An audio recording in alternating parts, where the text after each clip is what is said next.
Écoute. Écoute ce que je vais te dire, mon petit bonhomme. Tout ce que tu as à savoir, c'est que...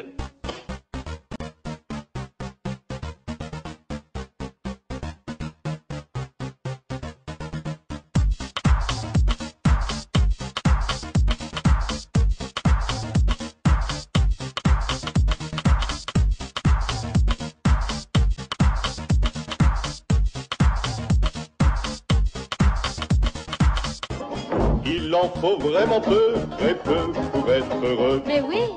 Pour être heureux.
Alors en ce qui me concerne, la question n'est pas pourquoi travailler pour la NSA, la question est pourquoi pas.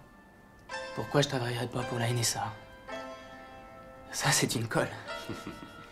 J'ai essayé d'y répondre. Disons que je travaille à la NSA et qu'on dépose un code sur mon bureau, un code réputé inviolable. Mettons que je tente ma chance et mettons que je le déchiffre. Là, je suis très content de moi parce que j'ai bien fait mon boulot. Mais c'était peut-être le code de l'emplacement d'une armée rebelle au Moyen-Orient ou en Afrique du Nord. Et une fois qu'on a repéré le lieu, on bombarde le village où les rebelles se cachent. Et 1500 personnes que j'ai jamais vues, qui ne m'ont jamais rien fait, sont tuées. Et les politiciens, ils disent « Envoyez les Marines s'assurer la sécurité parce qu'ils en ont rien à foutre. C'est pas leurs gosses qu'ils envoient se faire descendre. Comme eux, ils sont jamais allés au feu parce qu'ils étaient tous planqués dans la garde nationale. C'est un pauvre môme de Boston Sud qui se prend un shrapnel dans les fesses. Et il revient pour apprendre que l'usine où il travaillait s'est exportée dans le pays d'où il vient d'arriver. Et le mec qui lui a filé le shrapnel dans le cul, c'est lui qui a son job. Parce qu'il bosse pour 15 cents par jour sans pause pipi. Maintenant, il comprend que la seule raison qu'il y avait de l'envoyer là-bas, c'était de mettre en place un gouvernement qui nous vendrait le pétrole pour pas cher. Et bien sûr, les compagnies pétrolières exploitent le conflit qu'il y a eu pour faire monter leur prix et se faire du même coup un beau petit bénéf. Mais ça aide pas mon pote qui travaille pour des clous. Ils traînent un max à livrer le pétrole, bien sûr. Peut-être même qu'ils vont employer un alcoolique comme capitaine, un buveur de martini qui s'amuse à faire du slalom entre les icebergs, jusqu'au jour où il en frappe un. Le pétrole se déverse et ça tue toute vie dans l'Atlantique Nord.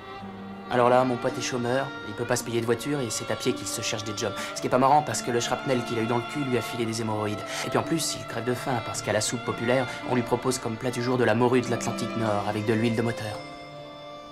Alors qu'est-ce que j'en pense? Je vais attendre une offre meilleure. Je me dis, putain, je ferais peut-être aussi bien de descendre mon pote. Prendre son job, le filer à son pire ennemi, faire monter les prix, bombarder, tuer des bébés phoques, fumer de l'herbe, m'engager dans la garde nationale. Et puis je serais peut-être élu président.